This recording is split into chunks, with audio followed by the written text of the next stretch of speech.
I'm here with Saints head basketball coach Rylee Hernandez and sophomore Jaylin Henderson.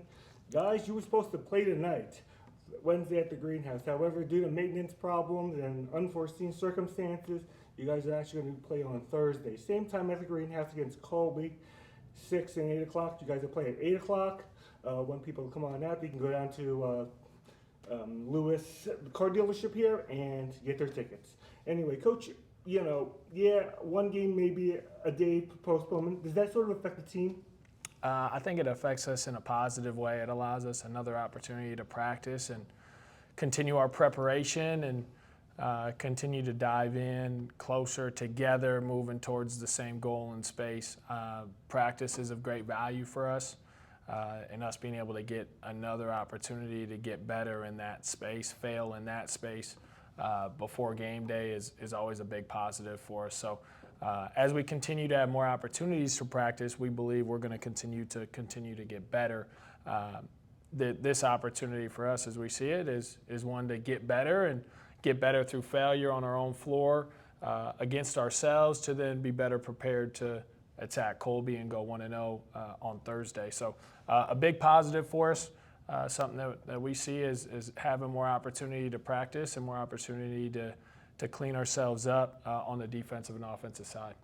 Jaylin, as from a player's point of view, Coach Weber said basically that's right, you get a lot of more practice than over here. But at the same time, too, as a player, you go into routines and such.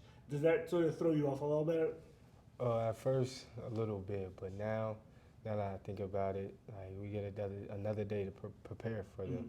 We get another day to practice, go over some things, fix a little tweaks, and just have a little bit more fun at practice.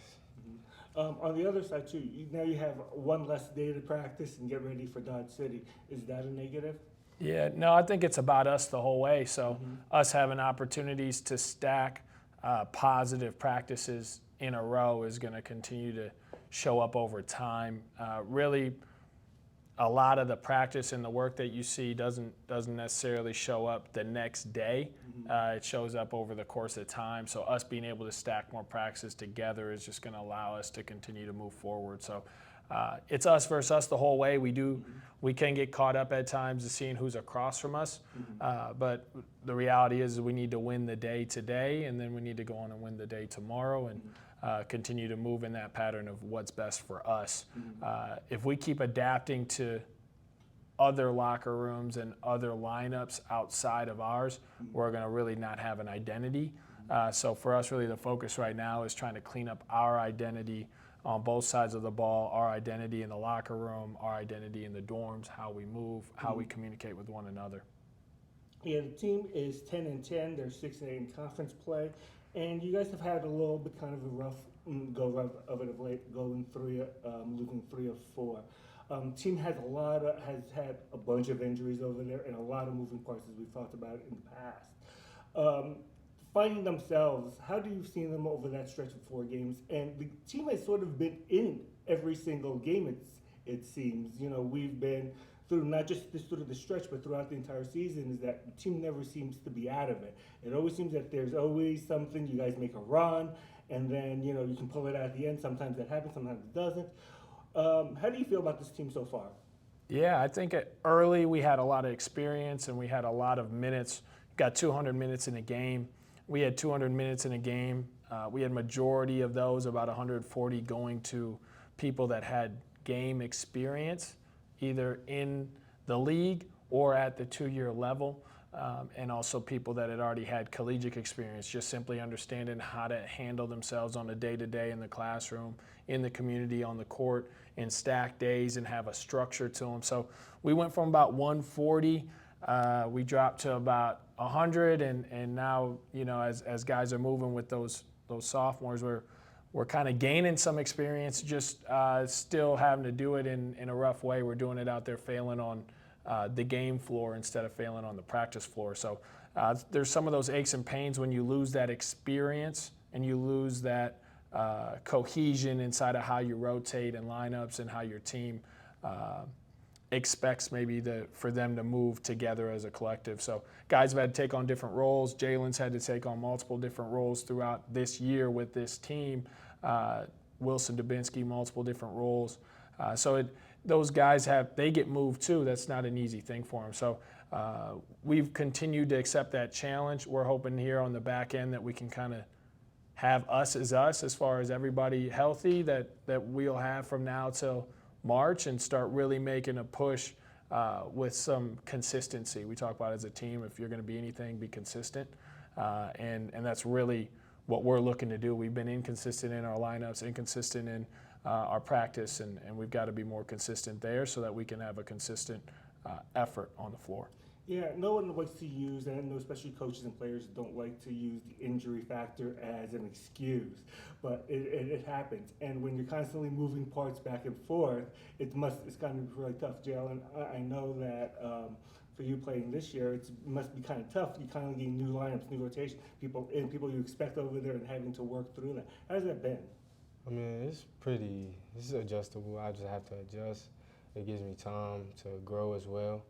Been going into a role player spot until now, being more of a leader, and now I have to communicate more, talk more spots, help others, also even encourage myself sometimes. So it's pretty good. And talking about that, taking that as a challenge, you're a sophomore. Talk about the growth that you've had since the first and second year. I mean, obviously learning a little bit more in the first year as a freshman. Now you're sort of in that leadership role. Have you been, like you said, really up to that challenge to try to get the other players to sort of follow you and get the style down?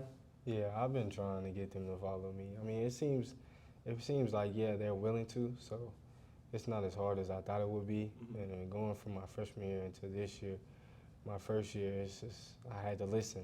I had to follow somebody, and then now I have to be the one to show the right way so they'll follow me. Do you agree, Coach? Yeah, it's like I said, Jaylin's journey has been a unique one. We reference it in the locker room quite a bit, more so due to how tough his freshman year was for him personally. There was a lot of failure inside of that, and he had a lot of growth inside of that failure. It wasn't comfortable. And then moving into the space of being an elite follower, and then graduating from that space to being a leader, and then being pushed to be an elite leader. There's nothing that's been comfortable about his time at Seward County, in that we've really expected him to grow immediately and almost in a way I'm sure he feels grow yesterday faster. And it's like, well, it's today. How can I catch up from that extra day lost? But we've really pushed him and been really confrontational with him about his habits and his day-to-day and who he can be, who he believes he is, who we believe he is, and then him living up to that and what the structure of his day looks like. So I can't be more proud of him and the change that he's made. And he's still learning in the space that he's in, that now he's in a leadership role. The expectation only gets greater, and there's only more in that space. It's not graduating to do less work. Being a servant leader, you graduate and you do more. So that's really the space that he's in. Really proud of him and his steps that he's made at Seward County to be more professional, just take care of his day-to-day on a structure side and continue to fail and learn and grow and take accountability for something he's fallen short on and help other guys through some of his stories of the times he's failed and the way he's handled that and bounced back, sometimes not always in the best way, but able to help guys through faster than maybe he was able to get through a problem a year ago. So couldn't be more proud of him and the growth he's made. You're one of the top. You're one of the top leading scorers of the team, along with Mario, averaging about 15 points a game. Do you sort of feel a little more pressure scoring over there, and especially with Mario sidelined for a little bit? Is there more pressure on you, and how do you sort of try to not do too much or without figuring how to actually score? At times, I get in my own head. I tell myself I have to go do this, I have to go do that, but it's not always the right play.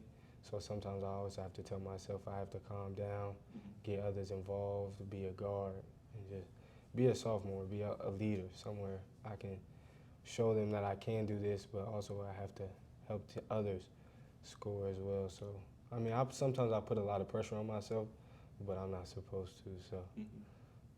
Do you think how have you seen that this year in terms of his scoring and trying to, again, not make him not do too much?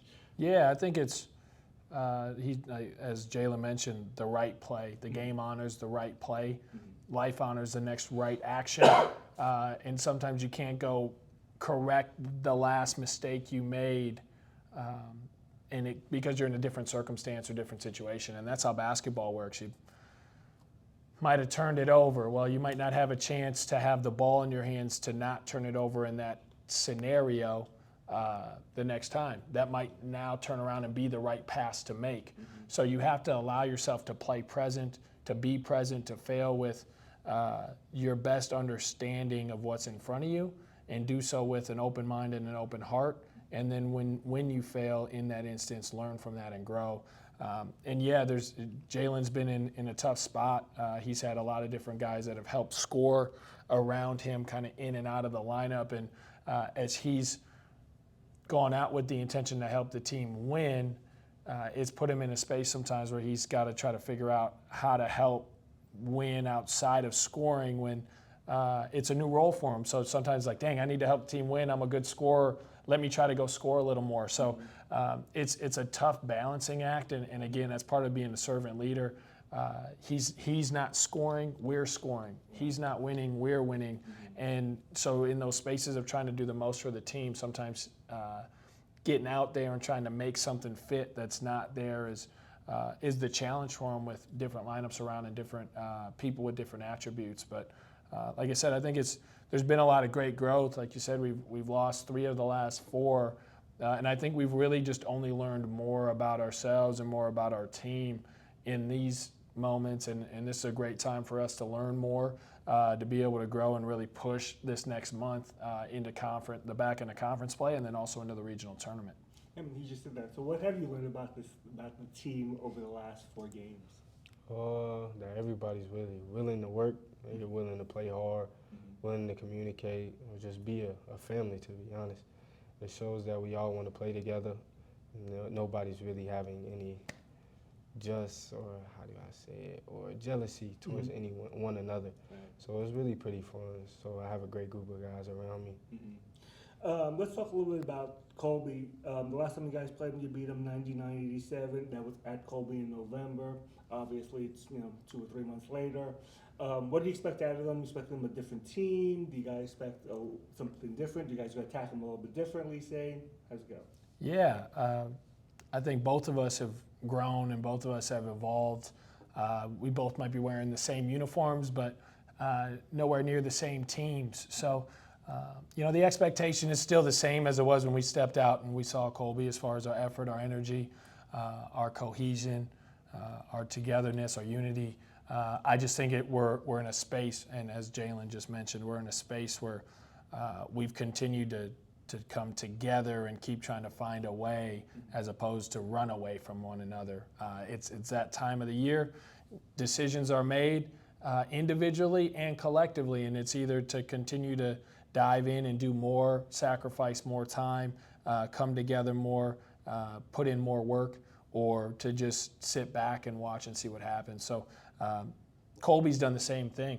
We've dropped the last 3 or 4, and they've been struggling to get in the win column as well. But when you look and see at how they're progressing and you watch their games back, you're seeing a team that's still growing and a team that's still fighting together. So we've got our hands full. We got a battle here in the greenhouse, and that's the expectation when you step into this league and when you step in and foot on campus at Seward County is you're going to be in a battle every night, and you've got to be there. You got to be present. Just a real quick thing, Jaylin, you're from Wichita, correct? Yes. Coming out over 3.5 hours late, you've been out to Harrah to Seward County now, Liberal. Differences, how do your 2 years been here? It's kind of a little something I had to adjust to a little bit. I mean, there's nothing to do out here, so really all I have to do is focus on books and basketball. So that's really the main good thing. So it's a little different. You're being in the state, people say, oh, you're a Kansans, you know everything, but really, when you're out here in Southwest Kansas, like you sort of said, there's not a really whole lot. But I guess there's a lot more community out here that people will sort of come out to you, and, like you said, you can focus a little bit more. Yeah. Anyone you want to give a shout out to? No, it's all right. All right. Okay, guys. Best of luck. We're playing at Colby tomorrow, Thursday at 8 o'clock at the Greenhouse. Come on out. These guys feed on your energy. You're going to see a great game. These guys, like I said, they're never out of it. So maybe they're down by 5, maybe they're up by 5, but you know it's always going to be a great game. Guys, good luck tomorrow. Thank you. Thank you.